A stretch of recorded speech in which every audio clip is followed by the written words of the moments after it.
Saban harinya ada sebanyak 600 ton ratik yang diangkut ke TPA Basiri, di mana 15%-nya merupakan ratik plastik. Tingginya timbunan ratik membuat TPA Basiri ini akan mengalami overload dalam beberapa waktu tahun ke depan. Hingga wayah ini sudah ada sebanyak 269 bak ratik yang tersebar di 50 kelurahan di Banjarmasin.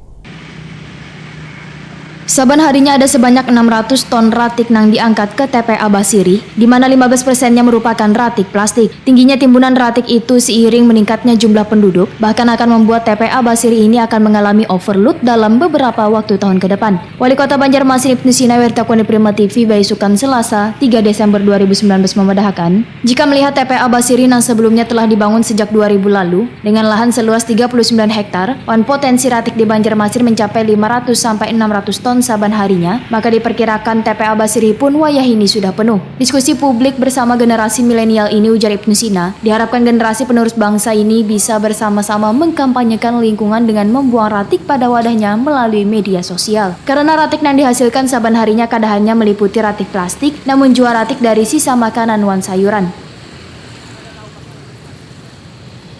Upaya luar biasa untuk mengurangi sampah yang masuk ke TPA dengan misalnya hadirnya bank sampah yang ada di Banjarmasin. Sampai hari ini sudah ada 269 bank sampah yang tersebar di 52 kelurahan. 15% dari sampah kita itu adalah dari bahan plastik. Dan Perwali ini cukup bisa menekan sampai 5%. 5% dari 600 ton per hari. Jadi kurang lebih ada mungkin 6 atau 7 truk lah pengurangannya setiap hari. Hingga wayah ini, sudah ada sebanyak 269 bak ratik yang tersebar di 50 kelurahan di Banjarmasin. Hadirnya Perwali tentang pelanggaran penggunaan kantong plastik ini, sekadanya sudah ada 5% pengurangan ratik plastik dari 600 ton ratik saban harinya.